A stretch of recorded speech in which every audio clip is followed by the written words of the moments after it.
What's going on, everybody? Welcome back to the channel. Once again, we're here working on the Z. We got a pretty exciting one I've been waiting to do for a while. If you guys saw a kind of actually recent video, at least recent for the channel, I put an exhaust on this thing. It sounds good-ish. As you may know, I have a ISR all the way back on this car, Y pipe included. Featured grass from Killcare. A ISR exhaust from the Y pipe back. It is very loud. I also don't have stock cats. This car never had stock cats. Well, when it was first bought, it definitely did. When I purchased the car, it had an eBay exhaust on it. If you watched the original ISR video, you guys would know that. But it has a, they are actually not resonated or catted test pipes at all. They are just straight piped, basically all the way back to the rear of the car with a resonated ISR exhaust. The ISR resonator and muffler does not do all that much. Yes, it kind of sounds all right at certain RPMs and stuff like that, but it's super raspy range. It just sounds kind of bad, I'm not gonna lie. It doesn't sound the greatest. And I usually rep ISR a lot, but I think it's just a combination of not having any resonators or like stock Y pipe or something like that. It's just basically a full straight pipe all the way back. As you guys probably are very aware of, these cars are not known for the noises they make.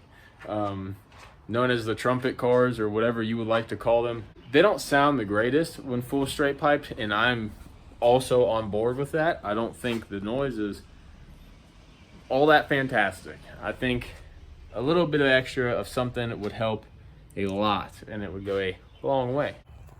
What we got today is it's the wrong way, Circuit Werks Y pipe, resonated Y pipe that still has flex pipes in it. Because if you have a Z and you're on an ISR, you know that the flex pipes are in the Y pipe. It kind of sucks trying to find a resonated Y pipe that also has flex pipes because there's no other ones in the car. You definitely need flex pipes, because if you don't, you smack that thing on the ground, you're probably cracking your headers or something along those lines. This thing is super neat though. So it is two 2.5 inch inlets, which are the same as my test pipes, to a 3-inch outlet to the back of the ISR, which is exactly what the ISR is. The ISR is a 3-inch all the way back to a 4 or 5 inch, I forget exactly. What's really neat about this exhaust is it actually is V-banded. So it has a V-band from the Y pipe section to the resonator section, which is kind of cool. They make replacement pipes, so you can go straight pipe or resonated, whatever you want. You can get the section individually, and if you want it to go straight, you could go straight. It's not why I bought this, so I'm not gonna buy the straight pipe more than likely. So this should be cool. All right, so you guys can see we got the ISR Y pipe out. It was actually very easy. I mean, they were brand new, so the bolts came right out. I gotta find my gasket maker because I always just like putting the extra stuff. I don't want nothing to leak, and I'm gonna do my best to keep that from happening. So we're gonna see all these ones up. You can see what used to leak back in the day on the old exhaust. You can tell just by from the black. That one looks like it tried to leak. So we got this side of the Circuit Werks exhaust, or Y pipe in. Wasn't too bad, went pretty easily.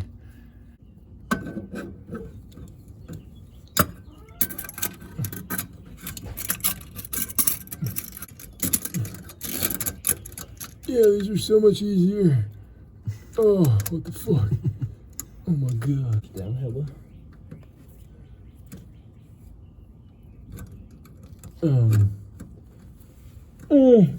16 for the back and then the front. 15. Is that what this is?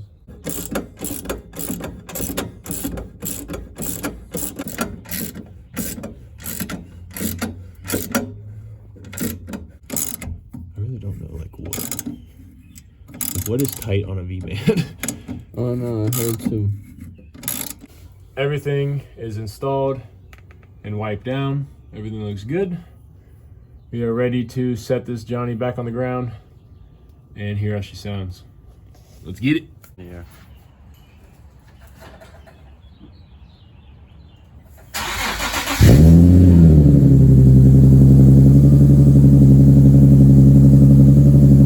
Sounds more like mine. Sounds a little louder. Got mad rumbling. It's like it's got like rumble to it now.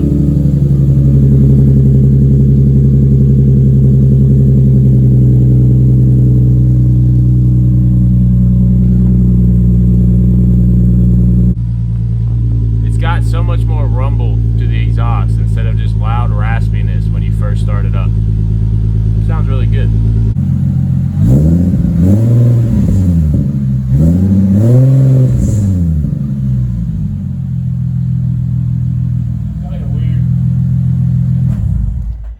What was that noise?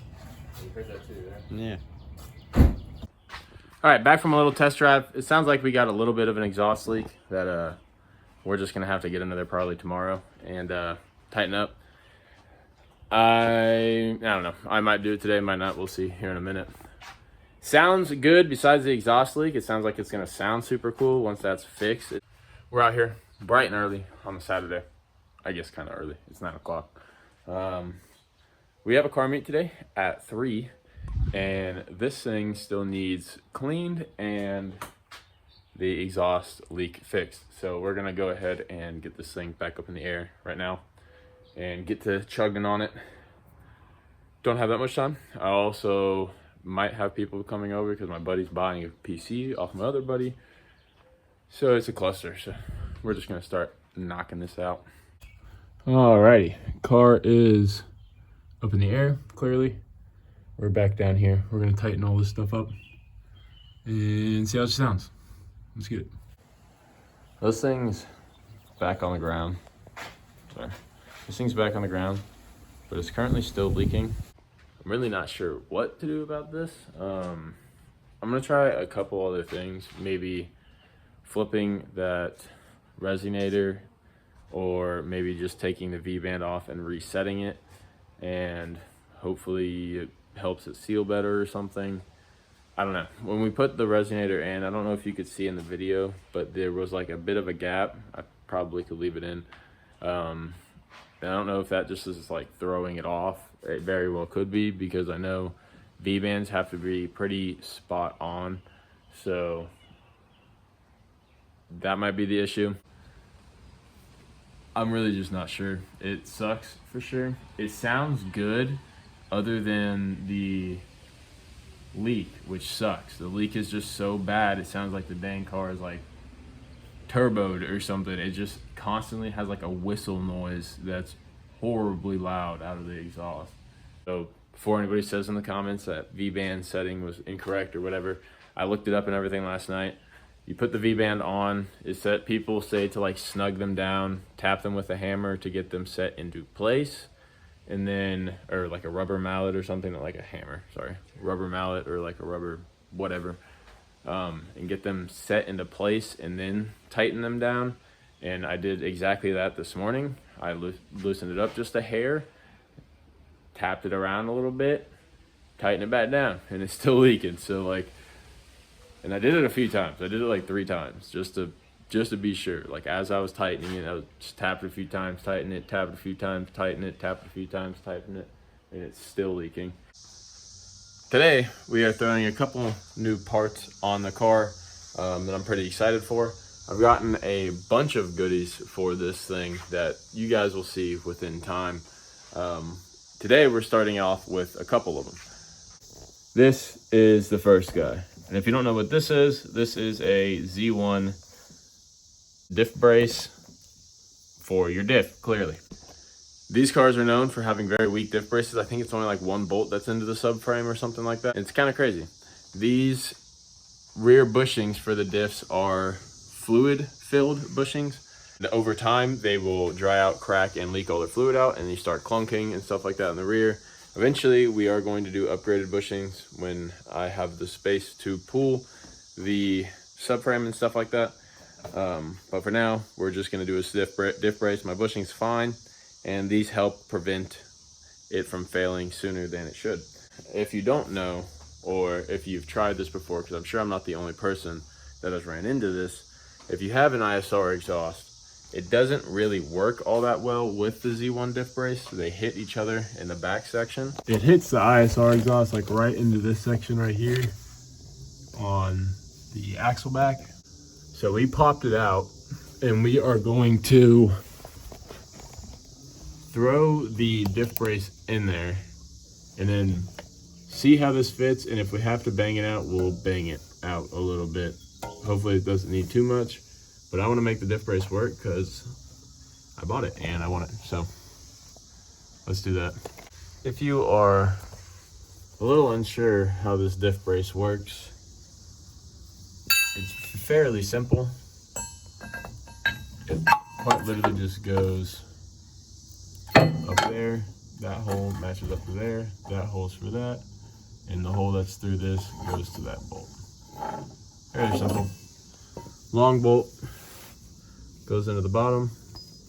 This nut and the thicker bolt goes through the subframe, and this one goes into the diff. So I got these two bolts popped out. These are the ones that you're gonna need for the diff brace. So it literally just goes in like this, pretty dang simply. Okay. Feeds through here. This guy, and you'll have two of these. This guy goes through your subframe. Like I said before, it uses this as a nut on the inside of the subframe to mount it, and then this goes into your diff. The long bolt goes into the bottom, as you just saw me put in there. These ones are a little bit harder to fish into there. I have big hands, so if you go with smaller hands, it's probably a bit easier. Nut on the inside of your 19 wrench, and you'll fish it in through this hole into your subframe with the 19. It'd be a lot easier if I had a light, but I'm using my phone to record. All right, so I got that in. It actually wasn't too bad. I just had to really be able to see where it was coming through, and I'm gonna tighten it all up, and she should be minty. Alrighty, so that is in. Everything is tightened down, looking good. That actually fit really, really well. I like it. This is also a jack point, if you didn't know.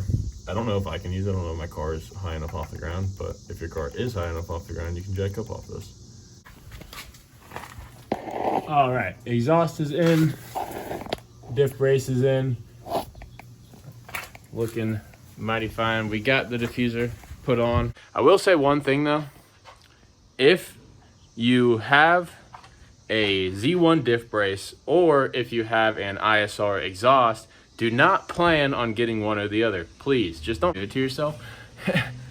That was horrible. I had to grind so much of that Z1 diff brace basically to pieces to get that exhaust to kind of fit. It still hits on like one of the upper parts of the diff brace, and I grinded a lot on that thing. Not enough to where I think it'll like really do anything to the brace, so I think it'll still be fine, but it was a good amount of grinding. Unless you are fully prepared to grind the heck out of that brace, just don't do it to yourself. If you have a Z1 exhaust or something other than the ISR, I'm sure it'll probably work, but it does not with the ISR. Other than that, the rear of the Z is looking fantastic with the new diffuser. It's still slightly gapped up at the top here. The fitment isn't perfect. I'm gonna try to find some like rubber molding and just run a little strip of rubber molding across the top of that, and it should clean it up nicely. Just so I don't have to deal with trying to get it to fit more and more. I've been trying to deal with it for the past couple of weekends, and I'm tired of it. So we're just gonna leave it there. It's all bolted on and everything like that. It's not going anywhere. It is 3M taped on across the top, but as you saw, there's just a slight gap somewhere or along it in some places. So we'll just trim it and it'll be fine. Other than that, I think we are about to try to knock an axle out on Jack's G37. If you guys haven't seen it yet, here is Jack's G. It's a 2013 G37X. Super, super clean. If you guys notice anything or have a keen eye, you'll know that these are not the stock wheels. These are 370Z stock non-sport wheels, and I think they actually look super damn good on this thing. He needs a little bit of a spacer in the front, but it's fine. The rears, though, this is no spacer at all.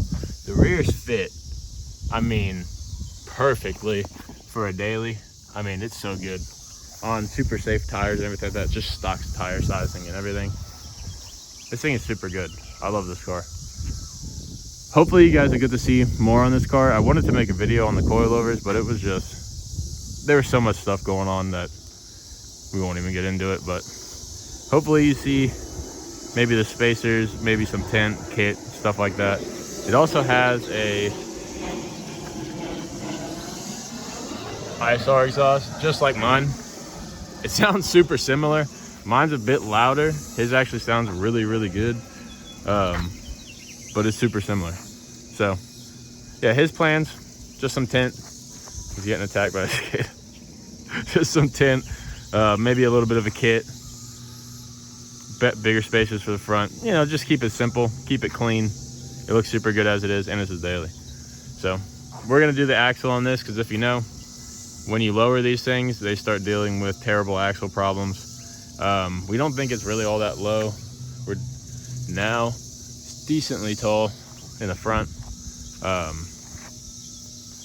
We did an upgraded axle that's a little bit longer on the driver's side already, and now we are moving to the passenger side to upgrade that axle. All right, Jack's car is in the air. We got the axle out. It took us a little bit of struggling.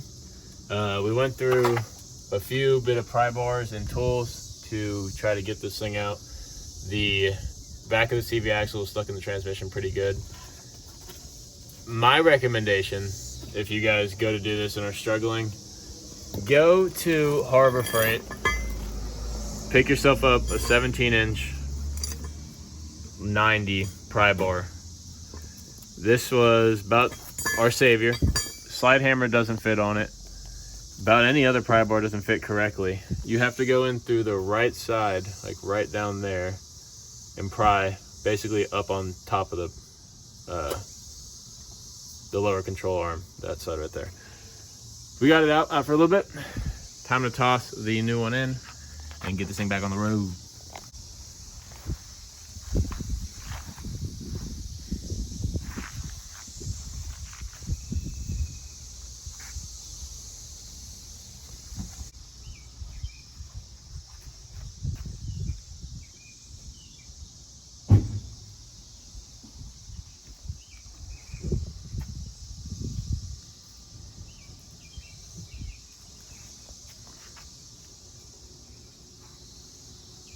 All right, so everything is done for the day. G's back on the ground with the new passenger side axle in. Z's back on the ground with the new diffuser in, the diff brace in, and the exhaust back in.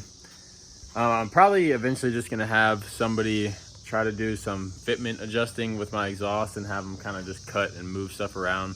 It's hitting on a couple spots and I'd rather just not hit. So I might just take it somewhere and have someone mess with it a little bit. But that is for future plans. Other than that, I hope you guys did enjoy the video. I know it wasn't probably anything too crazy today or anything like that, but nonetheless, hope you guys did enjoy. Have a good one. Peace out.